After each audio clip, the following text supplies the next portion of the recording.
Are we Well, are we are we yeah, doing this? All right. yeah. So what are we here to do? Well, we're here to kind of review and discuss the Transformers One movie that we all just saw recently. You mean Um, 2007's Transformers? That what you mean? That's the number one movie? uh, the second best movie, the second one is Transformers One from 2024's Transformers One. Oh, I saw that in the theater. Pretty good. Yeah, yeah. Pretty good. Pretty good. Uh, I saw it also. I liked it.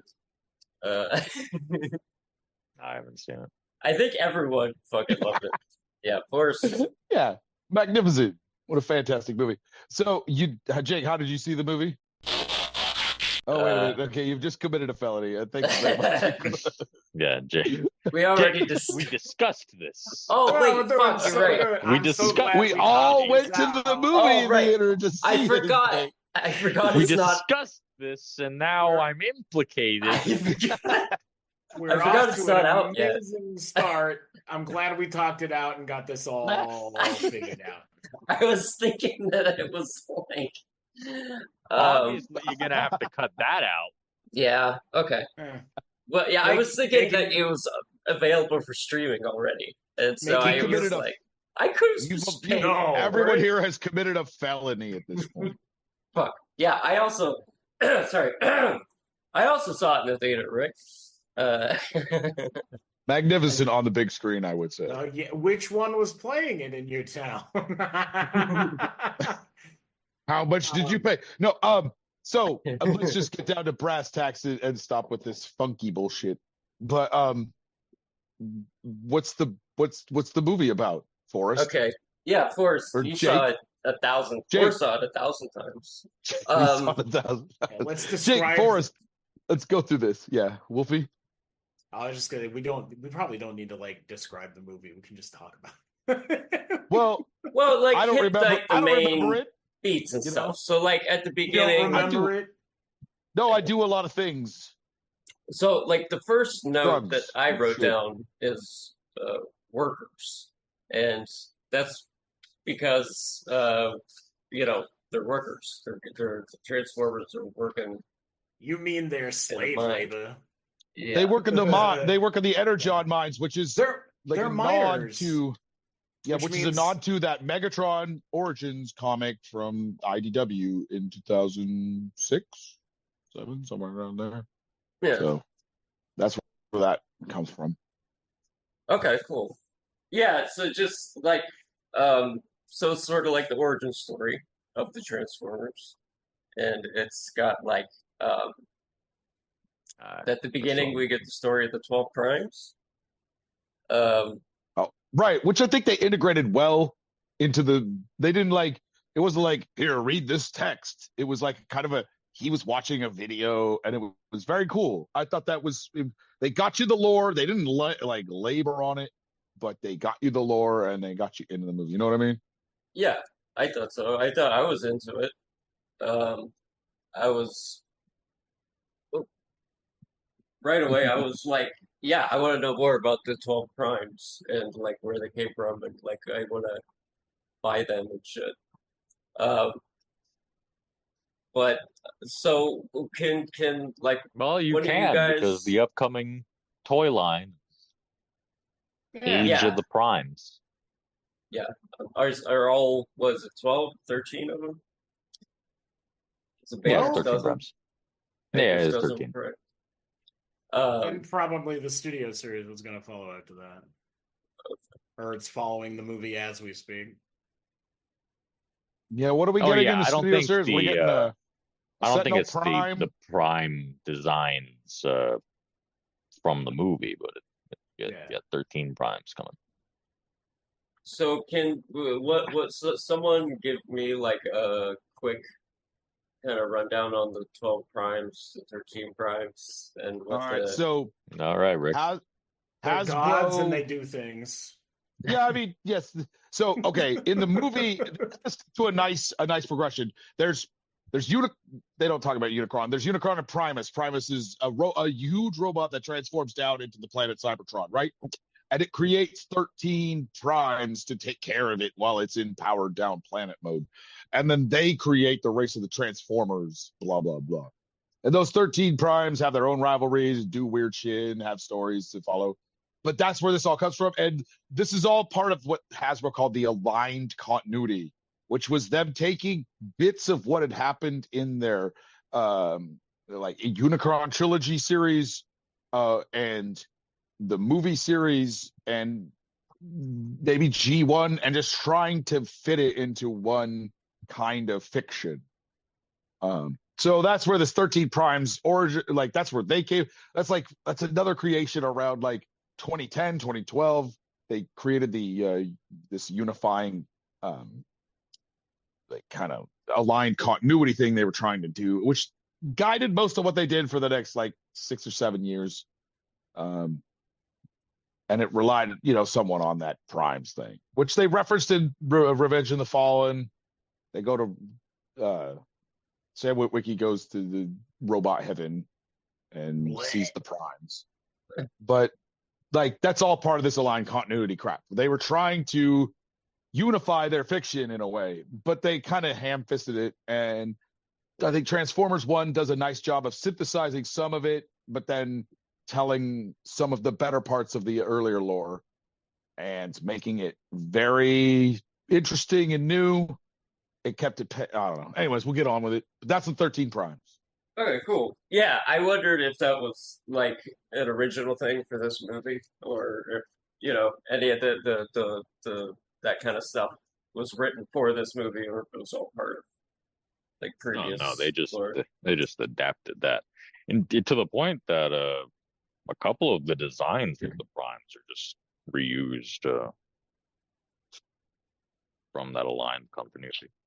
Yeah, there's like decades of lore, and they just kind of smash it into a convenient thing for the movie, which is probably the right thing to do considering what their goals were with the movie, which was to get that first story out the door and make it interesting and catchy and like fun to watch. Plus, they did get to use Alpha Trion. Like they got to bring him back to life. He's one of those Primes. Which was cool. They got to tie the Primes into this story without making them the crux of the fucking story.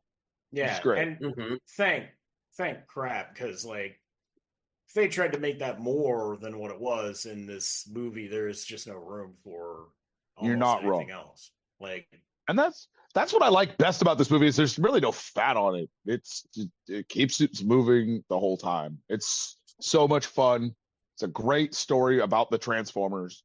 And it's all of the shit about the Transformers that they've ever created kind of packed into one, what was the name of that applesauce bar that was on The Simpsons? It's like that concentrated down.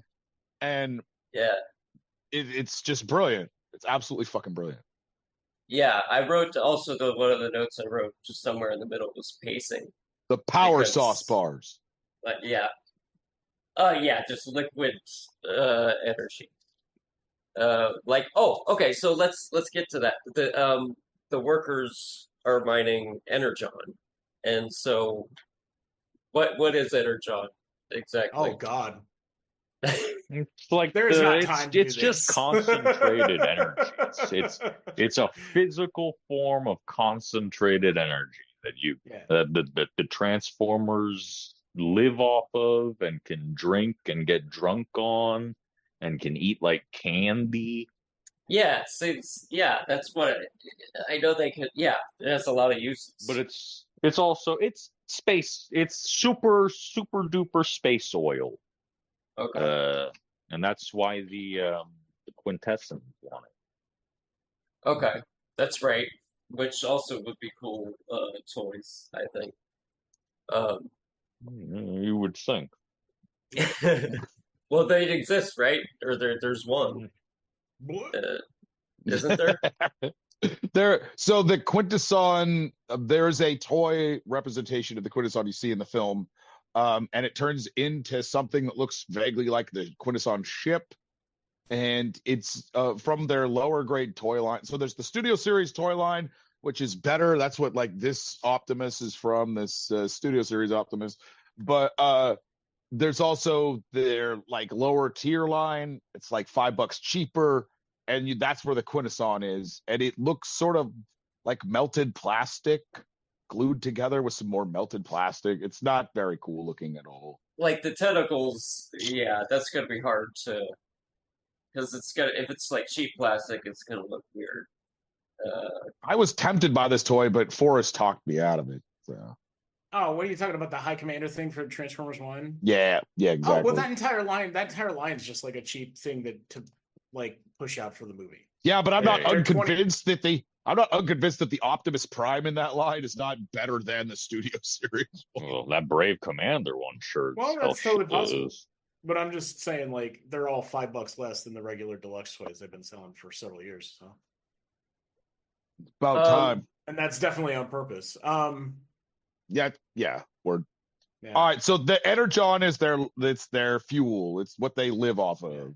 If we make I want to say this before we get much deeper and several more pit stops. If we explain every little detail of the Transformers universe, this podcast is going to be 6 hours long.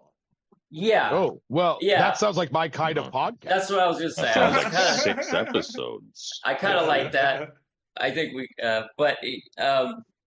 The target audience are we just gonna already knows this shit, or but here's the thing: about it by learning about Transformers. Well, here's the thing: I am interested in it, and I don't know this shit. So, like, this is a learning experience for me. Also, this is like I get to ask all the questions that normally you guys won't answer for me.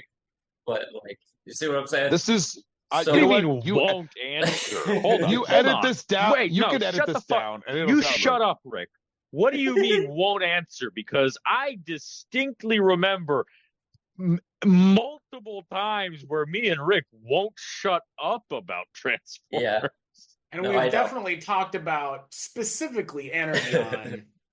Yeah, we've talked about Energon a few times. With 5 minutes about how it is both booze and food and cum and it's weird. I don't know. It just felt it just felt good to get some of these things. I guess obviously it's very silly lore and shit, but like the only reason I'm saying this is because the movie spends zero time on most of that stuff. Yeah, I know. Like, they're just mining it. You don't really need to know what about it. You just know that they're being. And they're not even. Yeah, in the movie, they don't even they need it to live, and that's kind of like the. Right. Yeah. So those were like it used to flow, and it doesn't anymore because of things that Sentinel Prime said to them. Yes. And that's really what the early part of the movie is like, setting the base that like. There's this situation that happened and all the primes are missing.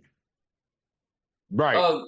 Right. So, okay. So at this point, we should. And the Matrix of Leadership. Are we gonna? I think we should just do like a spoiler, like not worry about spoilers, because otherwise, there's probably a lot we shouldn't say. I really hope that the people who came to this particular podcast, which is our first podcast, and you were expected that you would be warned of a spoiler about the Transformers 1 episode. Yeah, heavy spoilers. Well, yeah, you're a moron. Like, don't. Yeah, you need to reevaluate what you think the word review means. You almost can't talk about this movie without spoiling stuff. That's what I was saying. All I plan on doing. Like every plot point and story moment, which I think it is heavier on plot than it is story to some degree, but. Like it fits it in there. Yeah, it does.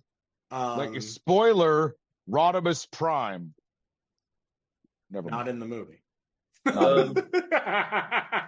don't know. I guess Wolfie, for the sake of I don't mind recording 6-hour podcast, but for the sake of tonight, we'll try to get through this thing. I'm only honestly, 11. I'm just saying it because it's not me. It's not my time that I'm considering. I'm thinking of. To some degree, your future time having to go through this more than once, and also it's yeah. Okay, all right. It's better to talk about the movie than every extraneous lore thing, because there is a lot of it, and we'd be hitting every one of those every time. And yeah, and I guess that'll come. All that shit'll come up again too many times. Yeah. Because I guess there's nothing really in this movie that's.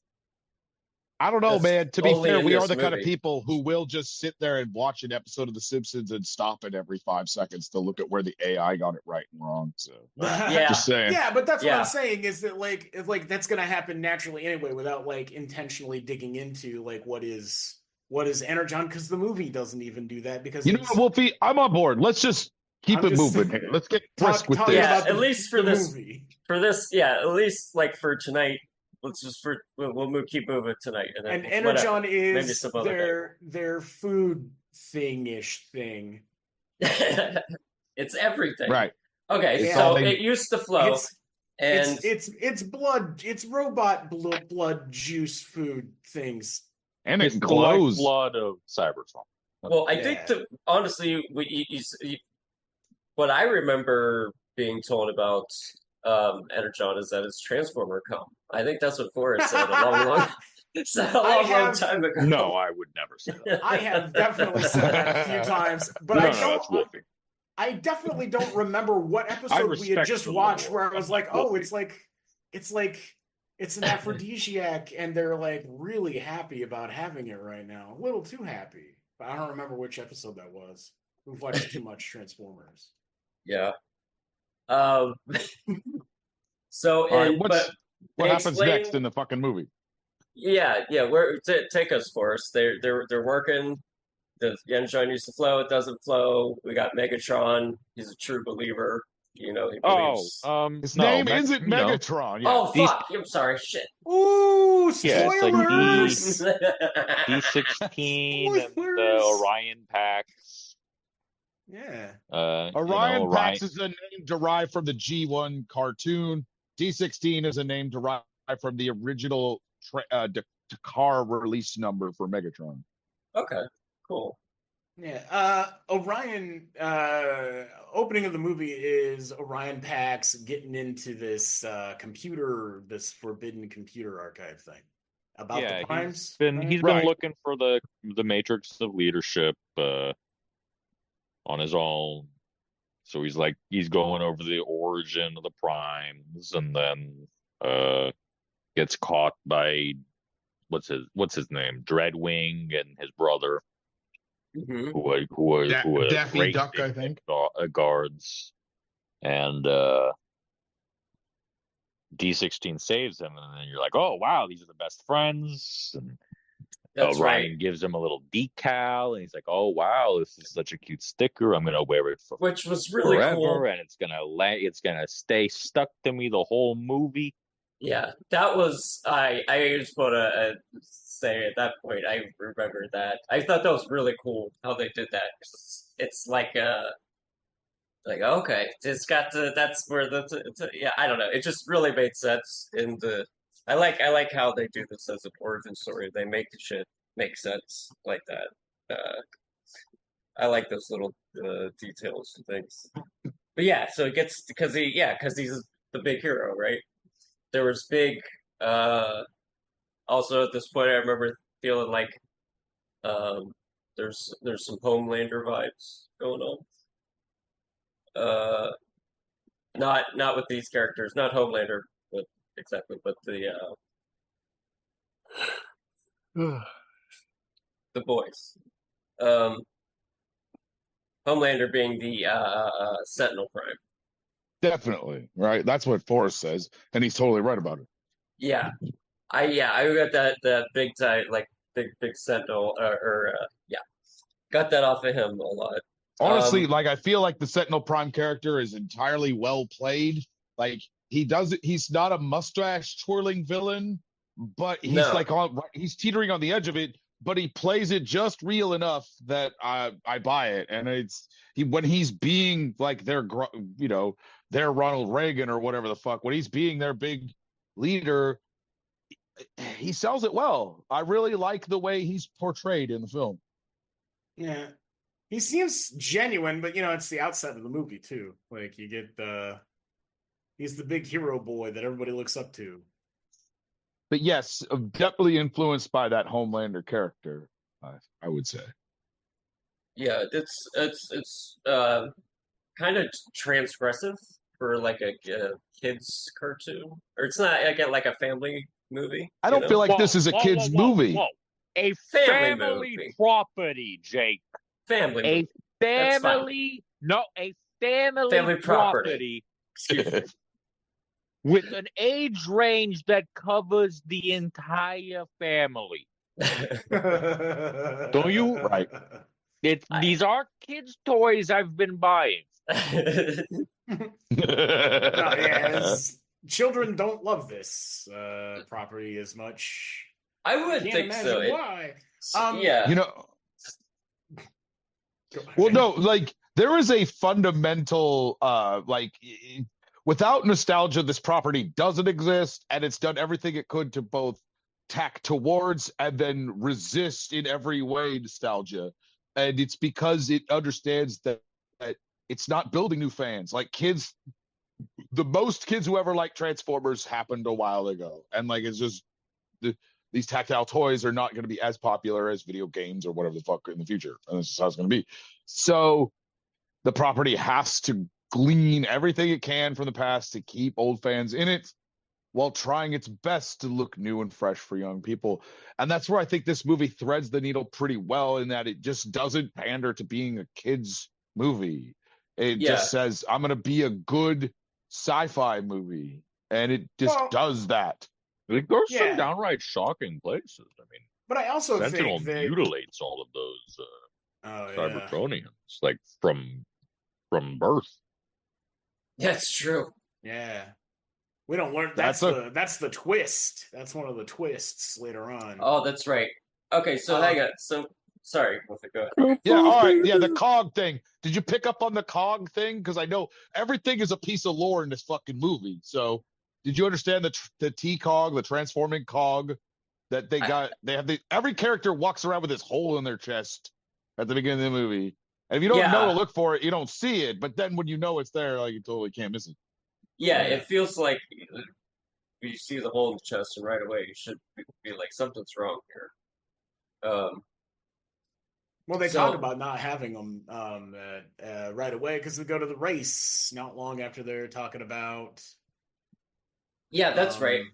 Yeah, but it's more of a different it becomes like a class system kind of thing, where if you have a transformation, which is also kind of a thing from the IDW comics, where if you have a transformation, you were kind of like segregated based on what you transformed into, and if you were useful to society or not.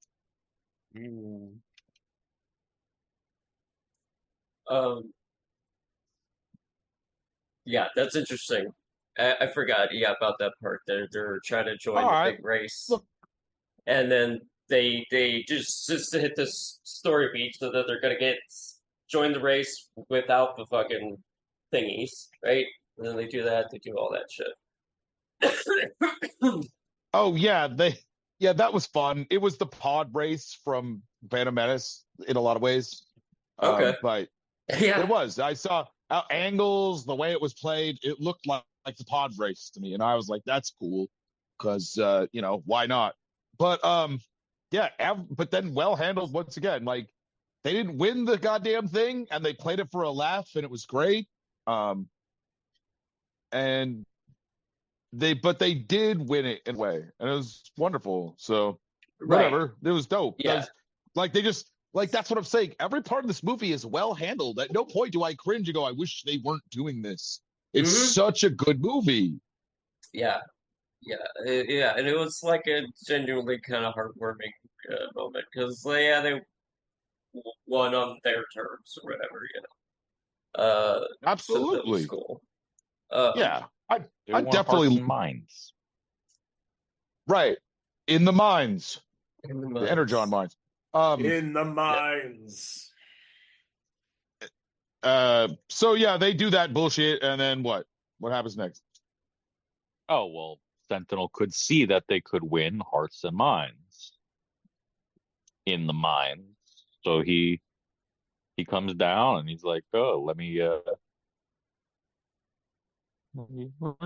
fix you up with my repair guy. We're gonna go big places." And then Dreadwing, who has the vendetta against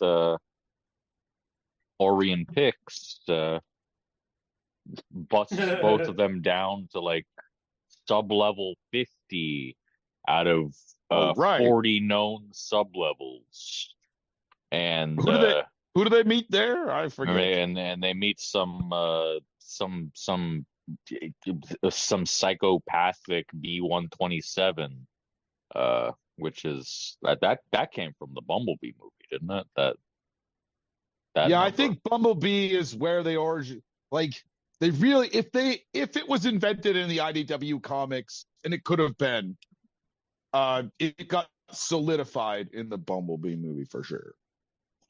Because you hear Optimus in the opening of that movie, B-127, where the fuck are you? What the is there traffic? What the fuck's holding you up? And then he shows up and the B goes, oh man, traffic was hell. And it's like, it's so stupid. Like I wish that he didn't have to say that particular line. That all said, that's where they really lock it down. And I feel like there is a design continuity between the Bumblebee B-127 design in this vehicle mode in this movie and the Bumblebee intro. Oh yeah, can I just ask that real quick? What did you guys like? Me, I thought all the designs were cool. I really liked Air Acnid. Oh yeah, there were a lot of cool designs. That was great. I thought it was pretty good. They were. I feel like the D16, clean. The D16 2 Megatron designs, all of them hit. They hit. The Orion Pax, Megatron, Optimus, the board hit. The Orion Pax design, I can't live with. I don't love the face on it. I don't. Oh yeah, they have violets. Some of them have violets. Okay. I was never taken out of the. I was never taken out of the movie by the Orion Pax face, and honestly, like I thought the character was very expressive and fun to watch. Yeah, it kind of has to be. I just don't like it. That's all. Yeah, he looks like how Krems Hemsworth sounds. He kind of did. Like they did a good job of capturing voice to like facial expression or whatever. Well, I mean, he's just what's the how do you put that? He's the kind of amiable protagonist for a good while. He's just Chris Hemsworth being Chris, a version of Thor for a while. That reminds me of the one line of the trailer that I really couldn't stand, and I just saw they just played it straight as it was in the trailer in the movie, and that's where Bumblebee is like, I got knife hands, and Chris Hemsworth goes, I can see that, and I don't like the line reading. I didn't like the joke. I like that. I did like that it was accidentally cutting off the heads and shit with the knife hands. Right, yeah, the whole Bumblebee character, like I like the casting for with what's his name, Key and Peele as Bumblebee, but the character could they rode that thin line of it wasn't annoying, but at any point it could have tipped off and been annoying. No, but it was annoying. And that was what made him good. Like he literally did not shut up. Yeah, Bumblebee is intentionally annoying. I was watching them go walk around Cybertron earlier today, and Bumblebee is just saying shit like, "Look at all of us, best friends walking through the door," and you just hear Orion Pax go, we're outside. There's no door here." And it's great. They're all just sick of him. It's wonderful. Yeah. So okay, let's when we get to okay, they win the race and they do all this shit because then at some point they meet Starscream. No, not yet. Not yet. Okay. Well, I mean that is a little ways in the movie. Okay. So what happens is they're with. Why do they meet Starscream? They're with B1 with 127. Okay, and he's got some friends down there that he's made out of junk. I don't remember any of their names. One of them, Aatron. one of them. Steve. Steve. Oh, that's right. Yeah, call John. back to Key and Peele, the sketch show. And I think Steve is the one that's a little bit of a chatterbox. Yeah. I think it's got to be Pax that finds the chip that has a message from Alpha Trion. But yeah, Pax accidentally knocks off Steve's head when it starts talking. Right. That part's a little bit of magic. There's a little magic there. Like Pax is getting lucky a little bit. The Matrix must be guiding something. You know what I mean? They do not have the time in this film to not just see the plot like that. It didn't annoy. It was fine. I didn't feel like, oh, you cheaters. I was fine. No, let's keep this fucking movie rolling. Let's go. Yeah. Yeah. I was gonna say earlier, like they do a lot of the shortcuts that like you take when you're getting a story that has a lot to pack. But they didn't make it, at least they didn't make me cringe. Yeah. It doesn't feel bad or cheap. They execute it well. Right. I was trying to and even having Orion Pax just be like Chris Hemsworth's like default mode in film is a bit of that too, but it's fine and it works out fine because the movie keeps going and you don't really have time to go you don't have time to get tired of anything, which is good. So they find the chip and then they go to find. Oh, sorry. I just want to add say like so kind of the way I took it, like Sentinel Prime is kind of trying to make these guys that won the race like they're going to be like the controlled opposition, right? Mascots. They're like the mascots. But they think they're like you guys are dumb minors. You don't fuck off. Okay, sorry. That was another thing that I found interesting just in the movie. Anyway. Yeah, they're true believers. They're, Yeah, right. Cybertron is the greatest planet. Yeah, and especially I forget what is it? D16. Oh yeah, D16. He's like so pure. He's like he gets disciplined by the security guards, and he's like, hey, they're still. I must have been doing something wrong. They wouldn't have done that to me. Yeah, they're right. They're right. I've worked with people like that, and I imagine, I really like that. Yeah, D16 is like the Kyle Rittenhouse of this thing, the unsung hero. I wouldn't say any of that. Posted in our podcast. What?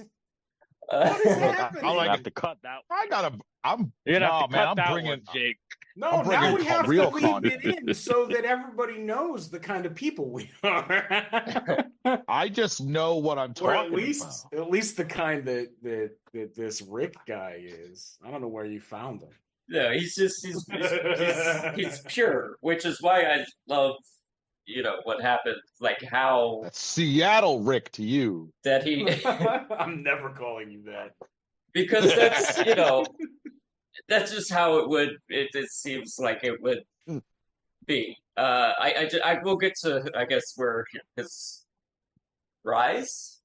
fall, whatever. Which one? Who's D16? Yeah. His. No, we can call it a rise. They handled making his argument a lot better than they handled.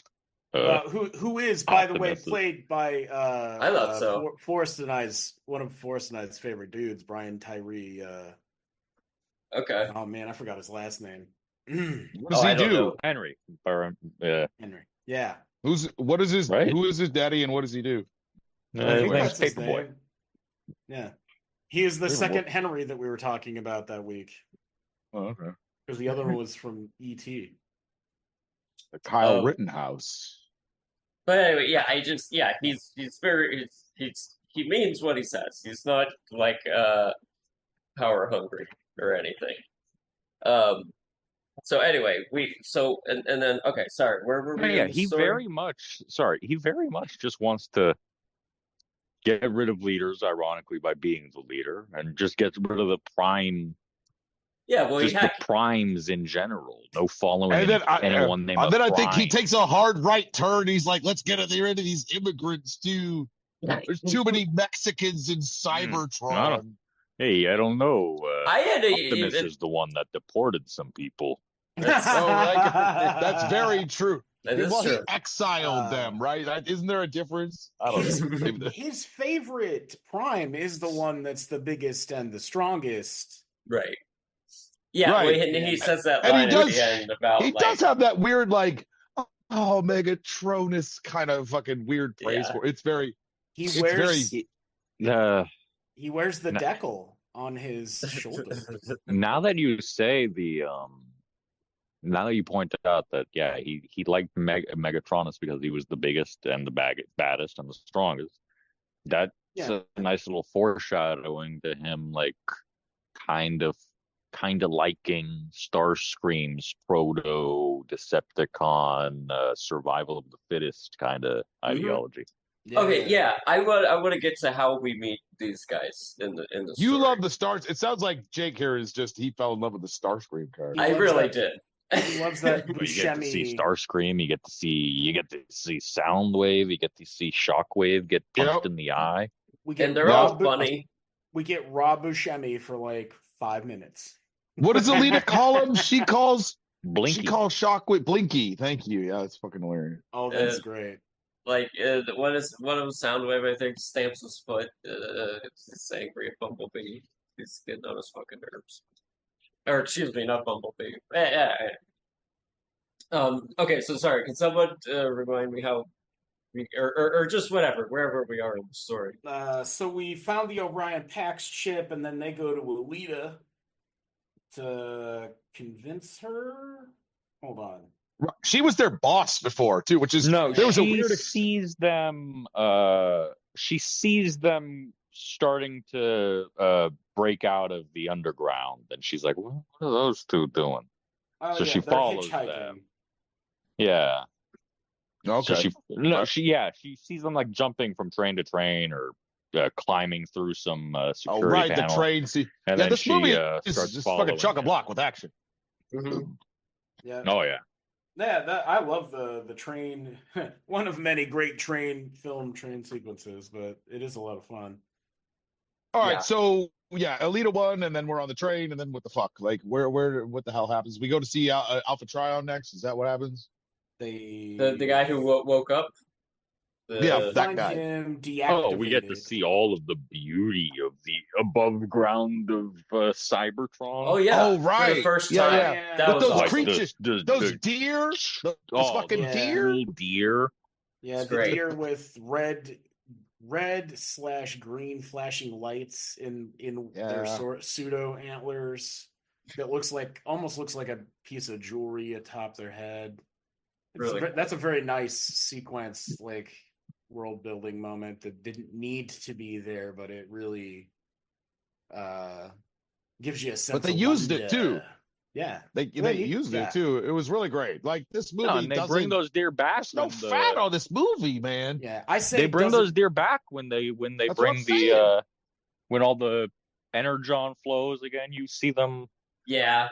You see them perk up and run towards the new water and shit. Yeah, I should be clear. When I say doesn't need to be there, meaning like they could have gotten rid of this, but it's such a nice touch, a thing that like makes you like being in Cybertron. Because you're discovering things. Well, if I remember right, didn't they alert the Optimus and his crew at one point that danger was coming, like with the Quintessage or whatever? Yeah, so their ears their antlers glare red and stuff. So they weren't just there just to decorate Cybertron and give you a little more world building. Like they straight up worked them into the plot, man. It was great. Yeah.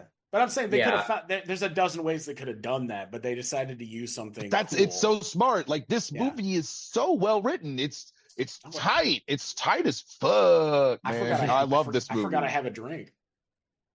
All right, go ahead, Jake. Oh no, I just where are we? And then hang on, let me go back to something I missed. They did the race, the Sentinel Prime did the thing, and then what did I miss? They got a chip from someone. They got a chip while they're hanging out with B from Steve's head because Pax knocks it off or something like that. Okay. And they're like, okay. And then they talk to, who I took to be their boss. She kind of is. She's like a supervisor, low Elita 1. management. She's a character introduced in G1 as like Optimus Prime's girlfriend back on Cybertron. That he was like, all right, baby, I'll be back. And then like 4.5 million years later, he shows back up. He's like, so how's it going? She's like, still fighting the Decepticons. Where you been? He's like, passed out on Earth. She's very much like the leader of the Autobots on Cybertron, usually. So anyway, she's an established G1 character that never really got that much face time until this movie, but they well used, well executed. Yeah, good. Whoever the voice was, whoever's doing the voice. I don't know who that was. Yeah. Doing a good job. Alita is Scarlett Johansson. Okay, Scarlett Johansson. Yeah, and she did a great job. Absolutely great job. Okay, sorry. So then we do that, and then we get out. We go up to the surface. We get all this stuff. Okay. Let's see the deer.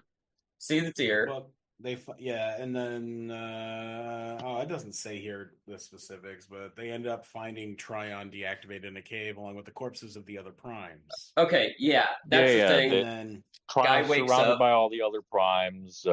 Optimus, or I can't remember if it's. Oh, I think it's B that it's either B or it's Orion that notices that there's like a faint glimmer in the spark of Alpha Trion, so he puts one of his little Energon candies.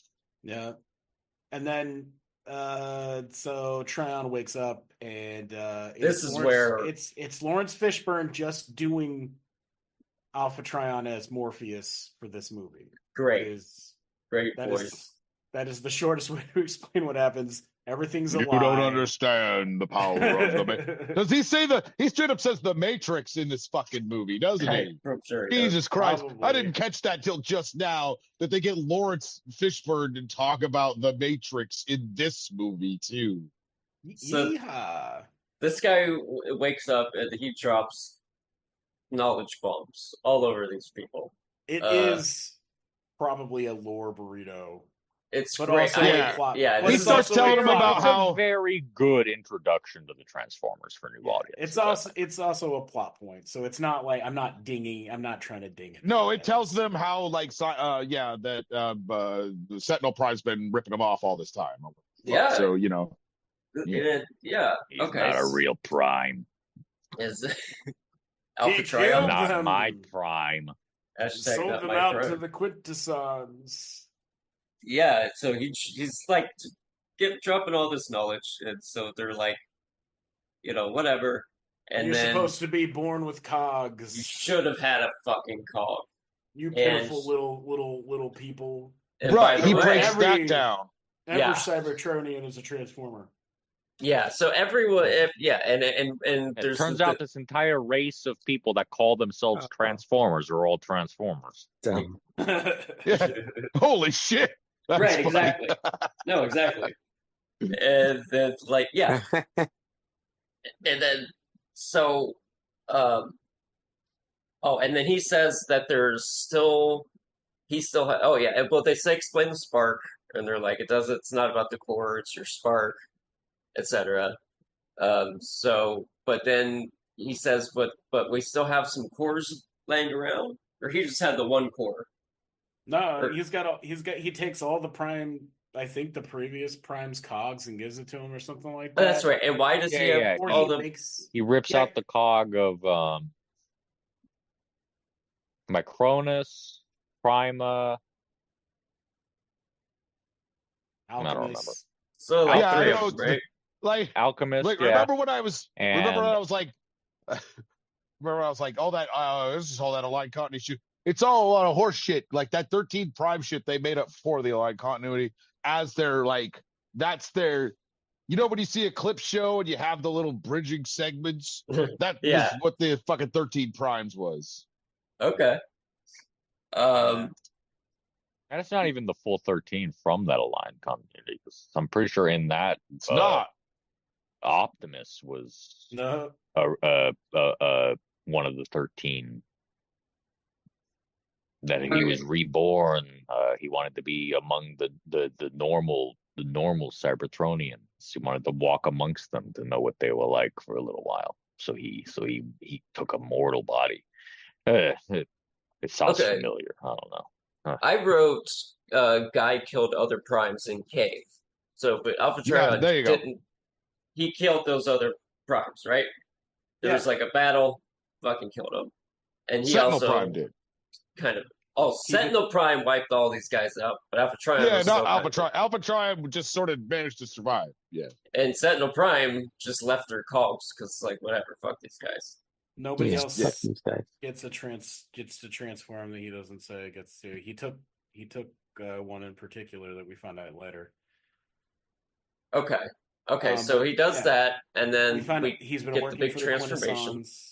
Yeah. Oh yeah, that's right. That's very important. Giving them Energon in exchange for letting him rule Cybertron. Yeah. Which again also I thought was pretty transgressive for a family. Well, who said family? This is entirely about fan service. This movie is for 35, 40-year-olds. Like, what were we calling it earlier? A family property? I don't know. I took my kid to it because I've explained all this shit to him before. And like, it didn't really feel like there's no kids going into this blind. Their dads have all told them about it. It's kind of the SATs. That's right. There's definitely some kids going into this block. So Sentinel lied. People died. They got their cogs, and then what happens? And then we meet. They're like on their way out, and they meet. Sentinel and his cronies show up to take him out, and that's right. Orion is gonna, or not Orion. I'm sorry, fucking Alpha Trion is gonna fight them off. Says he'll cover for them until they're gone. Okay. He'll fight Sentinel and the other folks until they can get right. It's straight out of fucking Star Wars. It's just Ben Kenobi fighting Darth Vader, right? Like yeah. Well, it's not the first time it's and taking stuff Trion does Star Wars. Cool stuff. See the Transformers, the movie. See Luke Rodimus Prime. And they've got a chip, and they're running with it that's got evidence of Sentinel's nonsense. That's right. There's the Sands of Time. I wrote that down because I thought that was cool. How it was not Sentinel. That's right. There's there's sand, like the sand. Right. Like sand. That was awesome. That's a throwback too. Was really cool. Oh, was it? The sand thing, like the way they were telling stories using sand and describing how the Matrix would turn to sand, that's all straight up out of Revenge of the Fallen, which is awesome. Like, way to reference yourself without doing it stupidly. Is that awesome? It was brilliant. Yeah, very good. Where'd you go, Rick? Okay, sorry. Where are we now? Wolfie, you want to? They're running away with the chip. They get away from the bad guys, and then we meet the Decepticons. They end up in Iacon to expose Sentinels, but it's captured by the High Guard. Where there's so much details. Okay. We meet the fucking Decepticons. We're running away. Shit happens. We meet the Decepticons. Cybertronian High Guard. Okay, Cybertronian High Guard. Yeah. Oh, yeah, excuse me. Yeah, I'm sorry. Jesus Christ. What's wrong with me? They have honor, Jake. Come on. I know, they do. I think they do. And they spent their entire lives these are freedom fighters. as freedom fighters trying to take down Sentinel. And so that's why I was really excited to get to this part. It just in the movie itself. First of all, Steve Buscemi fucking kills it. But also, yeah, no, they're maybe you get the sense maybe they're like younger, they're kind of angry, but they're not bad guys or whatever. I just thought they handled all that shit really well in this. The Autobots are just waging their battle to destroy the evil forces of the Decepticons. Mm-hmm. That's all. It's true. That's what I heard. That's all it is. I heard that somewhere. And then D16 takes command of these High Guard guys. Yeah, does he do that right away? That's right. Battle. Because he was like, okay, but you guys are like doing a bad job of revolution or whatever. He's coming hot off of discovering his transforming powers, turning into a tank and creating a giant gun. And so he's feeling like, oh, that's right. Because they had that big fight.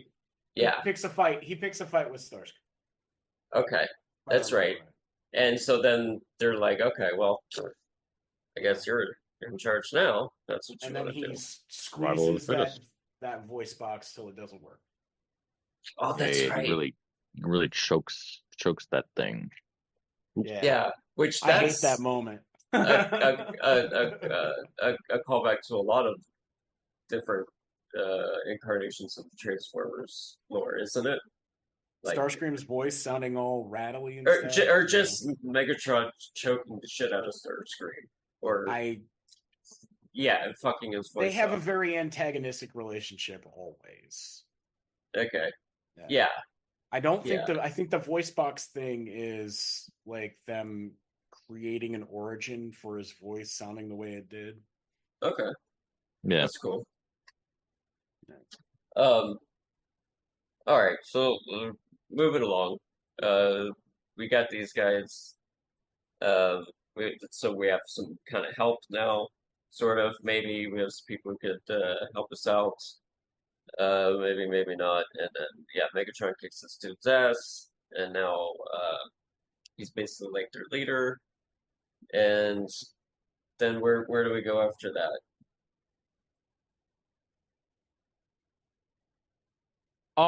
In the story, he doesn't really take control of the Decepticons because, like, right away, Sentinel Prime and stuff attack, and they take all of the High Guard hostage with because they've been looking for the High Guard because they're the only ones that have witnessed the Sentinel do his crimes, right? And then they bring D16 in. I guess not all of the High Guard is taken. I think Soundwave and Shockwave are still out. And that's right, because they were like, you let it right to us. Because, and Orion rallies Soundwave and Shockwave, and they go and try to break out D16, but like not before he gets the Megatronus logo like carved into his chest. That's right, because it was almost sort of a little New Testament-y. Because it was like, kind of reminded me of like a crown of thorns kind of thing or something. I don't know, because he sort of branded him. I think it's just proving that Sentinel is a really bad guy. Not a good dude. He's not symbolically a bad guy. He himself is sadistic. Yeah. And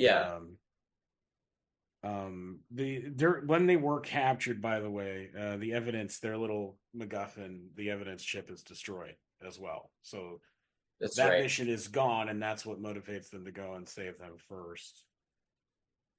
Okay, that's right. Okay, and then sorry.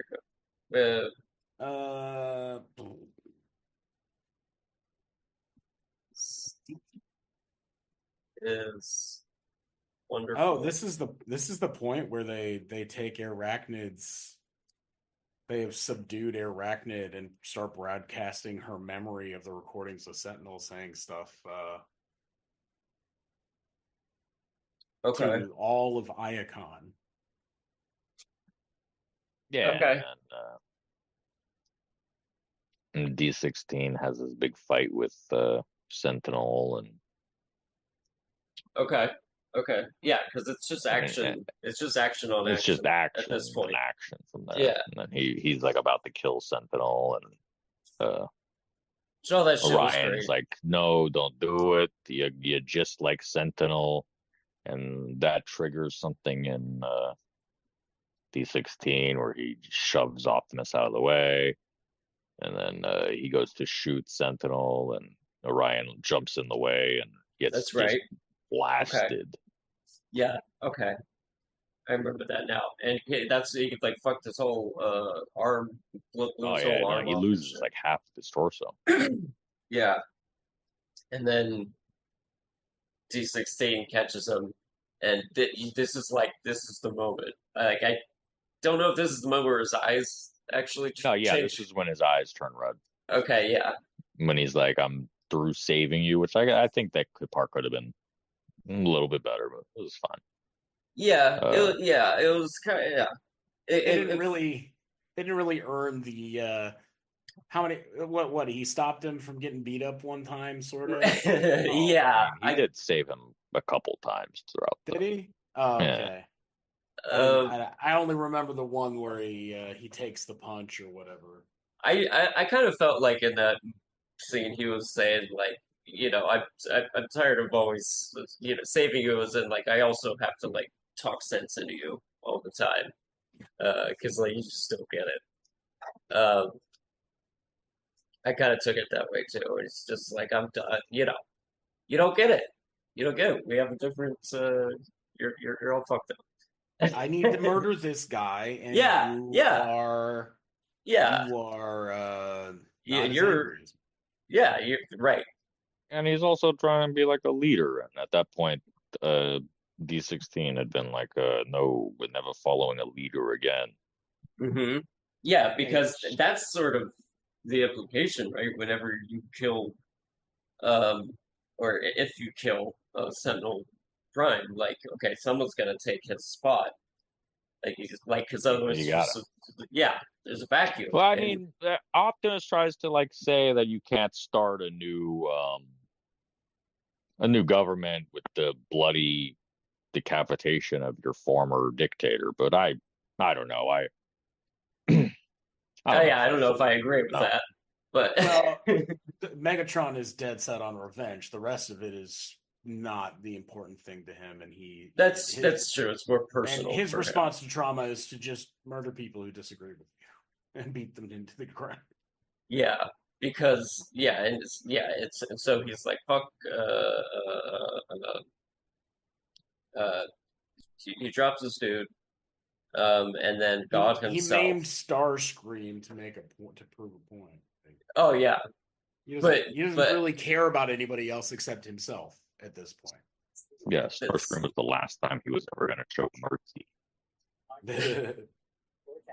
But like, okay, so God himself reaches out and grabs Orion Pax, saves him, gives him it's like a special cog, right? And he says the thing about the spark, and he's like, "Yeah, no, it's all true." It gives him the matrix of leadership. Thank you, matrix of leadership. Yes, Primus, Les Claypool, Primus himself. Orion Pax. Yeah, by Primus he was saved, and yeah, he gives him the matrix, matrix of leadership. I don't know if that's another. Can someone give me a quick explanation or definition of that? It's because it's not a hog, right? It's a whole separate thing.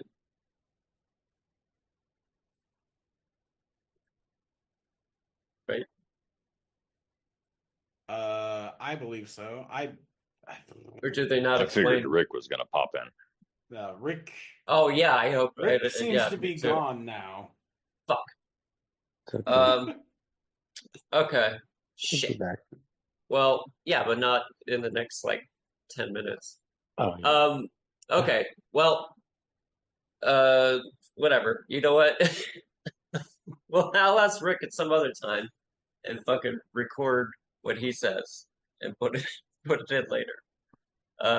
Whatever you know, the basic definition of the Matrix of leadership. Okay, so he gets that. He's basically invincible. He's a badass. He comes back, and he wants now Megatron. Okay, and, sorry. Can you guys explain where the how Megatron became Megatron? He was just Tron, and then he grew bigger. No, for real. Wolfie, Forrest, can you guys? He takes Megatronus's cog out of Sentinel's chest after he killed him, and becomes a bigger version of himself. So he's the biggest and strongest. He took Sentinel Prime's cog out, right? His cog, yeah, he pulled. But he also got Megatronus's cog. Well, he takes the cog that he had out and swaps it for Megatronus's. And where did he get Megatronus's cog from? Sentinel. He pulls it out of Sentinel's chest because that's where Sentinel had Megatronus's cog. Yeah, he mocks him during that whole sequence where he brands him with the future Decepticon logo, Megatronus's logo. Okay. He tells D16 at the time that he took Megatronus's cog for himself. So who has Sentinel Prime's cog? Where's that at? Oh. Okay. Okay. All right. Fair enough. I don't think they go into real explicit detail about who has whose cog. Okay. All right. Well, except for Megatron, because that was like the whole big thing. Well, the Megatronus one is the Megatronus, one that they really focus on. Yeah. Okay, so that's his favorite. That was his hero. That was his favorite guy. Now he is his favorite guy.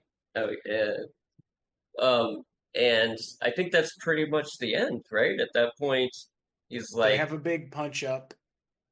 There's an extended punch up between him and Optimus. Optimus Prime. Now Optimus. And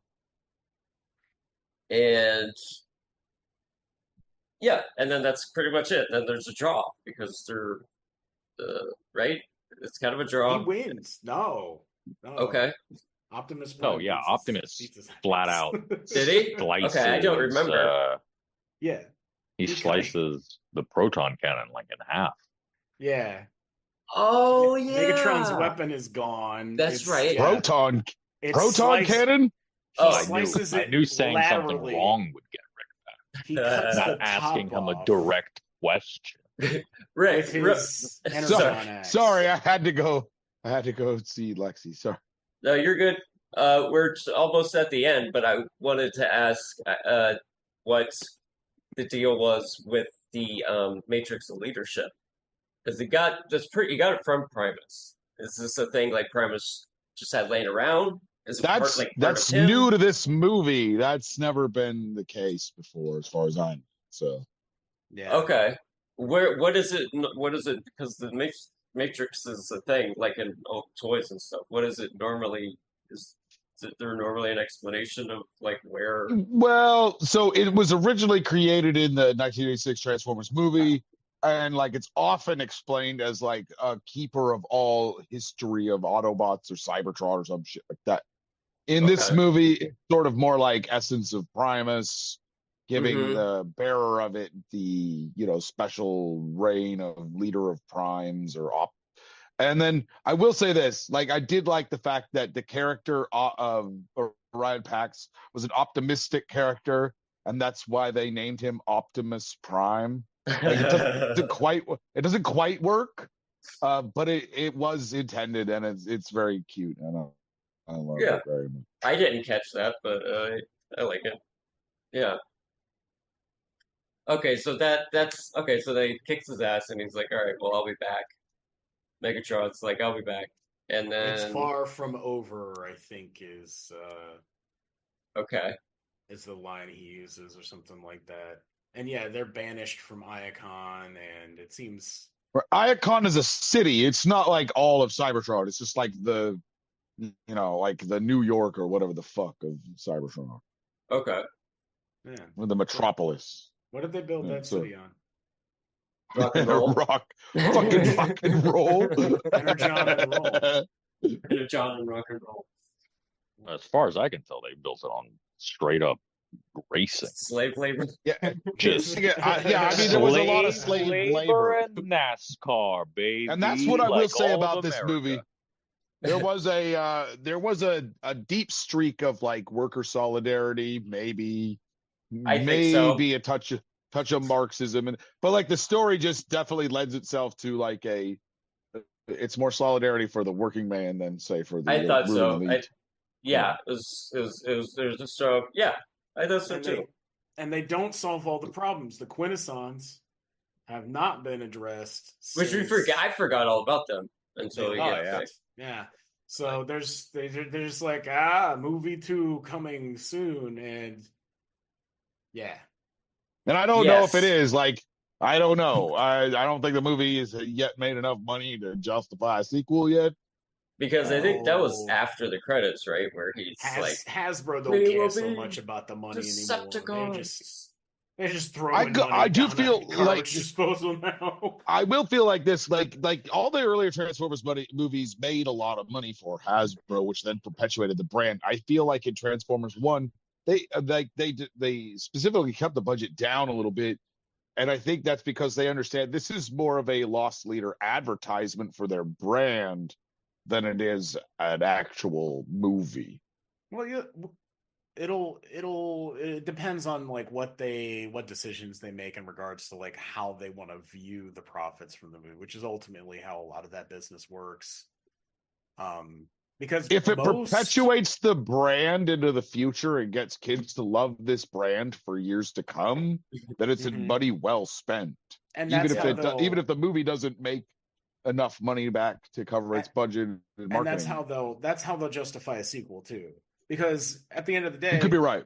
Right now, Magic the Gathering is paying most of Hasbro's bills. So is that so? Well, Transformers is all. That is definitely so. I do believe Transformers is a proud property of theirs. It's a big property of theirs, and I do feel like they will. If they see value in it, even if the first movie didn't make enough money, and they'll probably understand the second one will lose even more money, they might still do a second one. I think that doesn't bode well for the third in some sort of trilogy, but it does allow for a second one.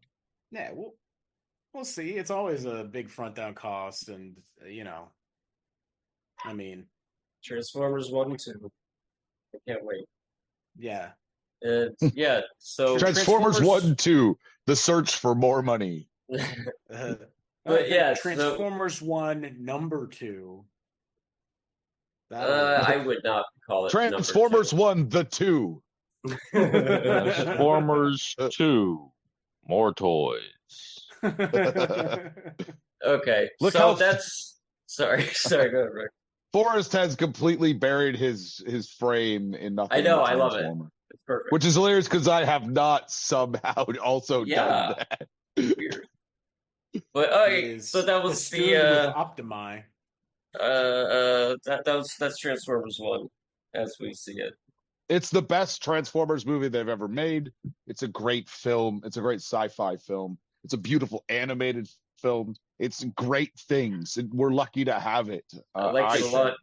I liked a lot of underlying messages. Sharp contrast to those Bayverse films, which are some of the worst things which I've we ever watched. seen. Like just some of the worst things would not exist without them, bar none, and it owes something to them as well. So I think we owe. This is just me like saying editorially. I think we owe the rest of the conversation at least another 30 minutes at some other point. Yeah, another point that isn't right now. At 11. Yeah. Okay. Well, for now, we'll say thank you. The audience will never know. It's okay. Shh. All right. Hang on. Let me stop this here. One shall stand, one shall fall. Why throw away your life so recklessly?